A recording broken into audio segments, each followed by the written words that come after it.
হাদিকে হত্যা করা হয়েছে, বিএনপি নেতাকে হত্যা করেছে। হত্যার রাজনীতি এভাবেই চলবে। আদম সন্তানের রক্ত দিয়ে এভাবে ইবলিস এই চ্যালেঞ্জটা করেছে। সামনে আগামীতে নির্বাচন হবে, দেখেন না, একটা প্রার্থী আরামে ঘুমাইতে পারবে না, একটা প্রার্থী ভয় আতঙ্কে। সরকার বলেছে গানম্যান দিবে, গানম্যান থেকে কে রক্ষা করবে? প্রথম কথা হচ্ছে এটা। এই জন্য এটা কোনো কথা না। আমরা বলেছি আগামী দিন খুন, মার্ডার, অপহরণ, গুম এটা বন্ধ হবে না। স্বৈরাচারী আচরণ বন্ধ হবে না। ধর্মের নামেও স্বৈরাচার হবে, রাজনীতির নামেও স্বৈরাচার হবে।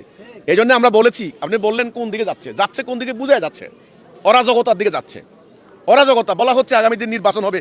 নির্বাচনে এর আগের আওয়ামী লীগ তারা নির্বাচন করেছে, 3টা নির্বাচন করেছে, পরের 2টা নির্বাচনে তাদের বিরোধী দলকে কোনোভাবেই ধারে কাছে আসতে দেয় নাই, একতরফা নির্বাচন।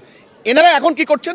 স্বৈরাচার, ওকে, তাদেরকে নির্বাচন থেকে বাইরে রাখছেন। আমি কিন্তু রাজনীতি করি না, আমি কিন্তু অরাজনৈতিক কথা বলছি। আমি অরাজনৈতিক নিরপেক্ষ জায়গায় কথা বলছি। তার অর্থ কি? তার অর্থ হচ্ছে গন্ডগোলের গোড়া কিন্তু রয়ে গেছে, গন্ডগোল কিন্তু বন্ধ হয় নাই। যখন ইলেকশন হবে দেখবেন এবার নিজেরা ভাগাভাগি শুরু হয়ে যাবে, মারামারি। যাদেরকে ইলেকশনে আসতে দেয় নাই এবার তারা দেশের বাইরে থেকে বলবে যে আমরা এই নির্বাচন মানি না, এই সরকার মানি না। এবার শুরু হবে মারামারি, আবার শুরু হবে লকডাউন, শুরু হবে ক্র্যাকডাউন, শুরু হবে শাটডাউন, হামলা, তারপরে হলো কি বোমা নিক্ষেপ, এগুলো চলবে ভাই। এই পরিস্থিতি ভালো নয়। আপনি বললেন কোন দিকে, মানে ধ্বংসের দিকে। আপনি একেবারে চূড়ান্ত ধ্বংসের দিকে যাচ্ছে আমরা। এটা থেকে বাঁচতে হলে তাড়াতাড়ি এই হানাহানির রাজনীতি, ধাপ্পাবাজের পলিটিক্স বাদ দিয়ে আল্লাহ তাওহীদের উপর ঐক্যবদ্ধ হতে হবে। আজকের জুমার দিনে আমার মুসল্লিদের সামনে আমি এই বার্তাটাই তুলে ধরেছি।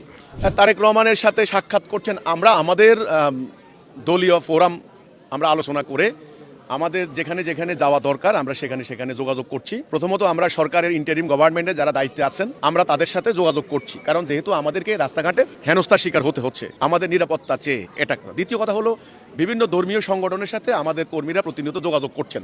আমরা চাচ্ছি একটা ঐক্যবদ্ধ চেতনা গড়ে তুলতে। তৃতীয়ত যারা সেকুলার রাজনীতি করে, গণতান্ত্রিক রাজনীতি করে, আপনি তারেক জিয়ার কথা বলেন, এই ধরনের দলদের সাথেও আমাদের কিন্তু প্রতিনিয়ত যোগাযোগ হচ্ছে।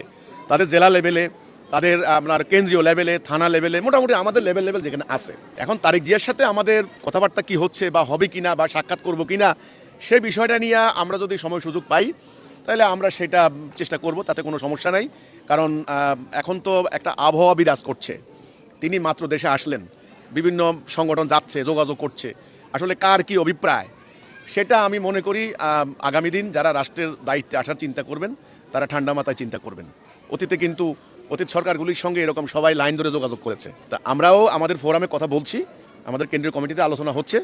আমরা কার সাথে কোথায় কিভাবে কথা বলবো, মানে চাওয়াটা কি হবে সেটা আমরা বলতে পারি, কোনো সমস্যা নেই ইনশাল্লাহ।